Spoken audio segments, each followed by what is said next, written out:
Ottawa just became the epicenter of a diplomatic earthquake. What began as a trade dispute has spiraled into what some insiders are calling the most humiliating diplomatic moment between Canada and the United States in decades. Eyewitnesses describe a scene so chaotic, so charged with anger, that several diplomats reportedly left the room in disbelief. The U.S. ambassador, Pete Hoekstra, the man supposed to represent American diplomacy, allegedly lost all composure, unleashing profanity-laced tirade against Ontario's Trade Representative David Paterson. But this wasn't just an argument. This was a meltdown, one that many in Ottawa are now interpreting as a deliberate act of intimidation, possibly even sanctioned from the very top of Washington's hierarchy. And here's where things get truly explosive. According to multiple diplomatic sources, Hoekstra's outburst may not have been a spontaneous fit of anger, but part of a broader pattern, a culture confrontation that mirrors Donald Trump's playbook. What happened behind those closed doors wasn't merely about tariffs or trade. It was about dominance, humiliation, and a message. Canada should know its place. But the message backfired spectacularly, because Prime Minister Mark Carney isn't bowing or apologizing. He's retaliating with strategy, with diplomacy, and with alliances that could reshape the balance of power across the Atlantic. From Berlin to Singapore, Carney's response is turning a moment of insult into a geopolitical reckoning. And now the question shaking Washington's foreign policy circles is simple, yet terrifying for Trump's team. Has America just created its own diplomatic rival in the North? A diplomatic scandal has just exploded, and this time it's personal. At an event in Ottawa, U.S. Ambassador Pete Ottaw reportedly lost his temper, cursed, and insulted Ontario's Trade Representative David Paterson over an anti-tariff campaign that called out Trump's trade war. The incident wasn't just inappropriate, it was disrespectful. Hoekstra didn't just attack an individual. He disrespected an entire country.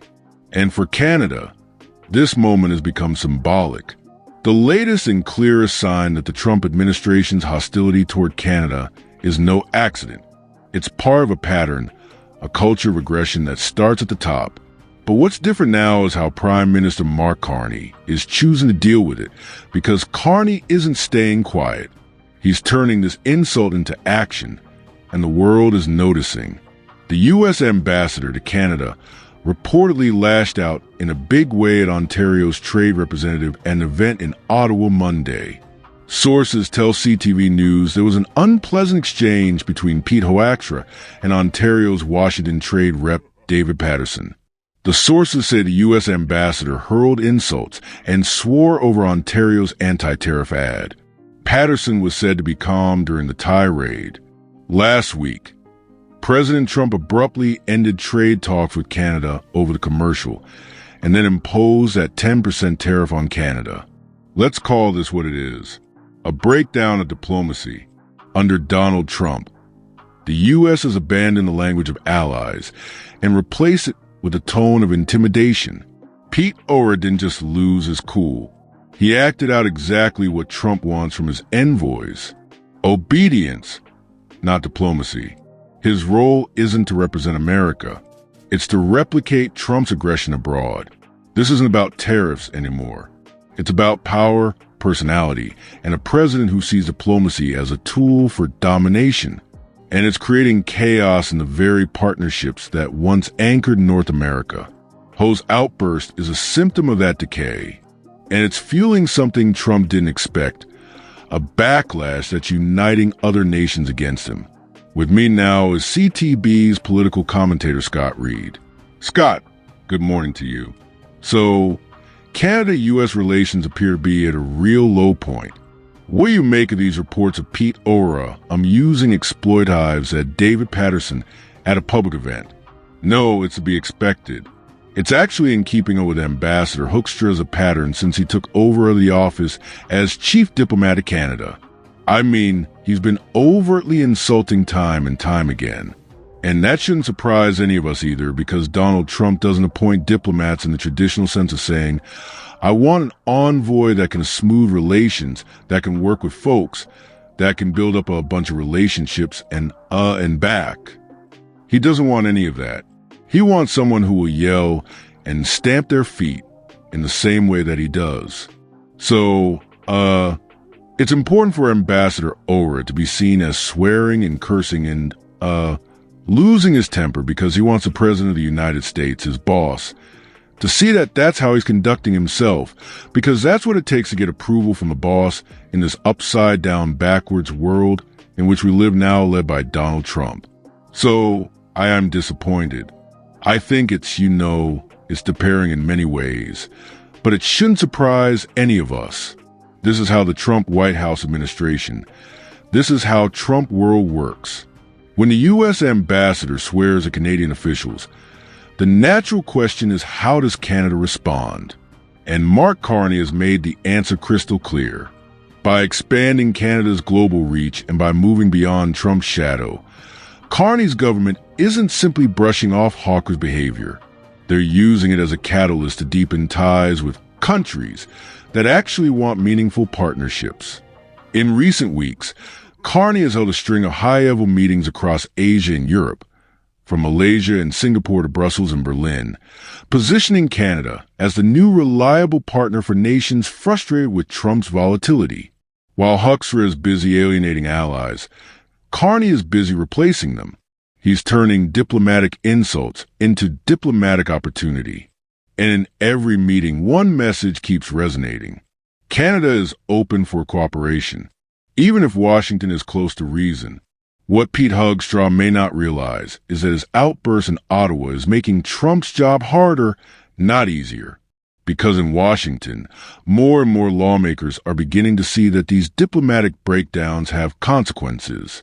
Every time a Trump appointee lashes out at an ally, it weakens America's credibility and strengthens Carney's position abroad. Trade experts are warning that if this pattern continues, U.S. businesses, especially those dependent on cross-border exports, could face long-term isolation as partners pivot toward Canada and Europe. Trump wanted to bully Canada into submission. Instead, he's motivating Canada to outgrow America's shadow entirely. And Hoekstra's behavior only accelerates that shift. Let's be very clear. Canada isn't ignoring Trump. It's outmaneuvering him. Pete Hoekstra's profanity-laced tirade didn't intimidate anyone in Ottawa. If anything, it confirmed to Carney and his ministers that Trump's envoys are running out of leverage. Canada no longer fears losing access to U.S. markets because it's already creating alternatives. And it no longer waits for America's approval because it's already earning the world's respect.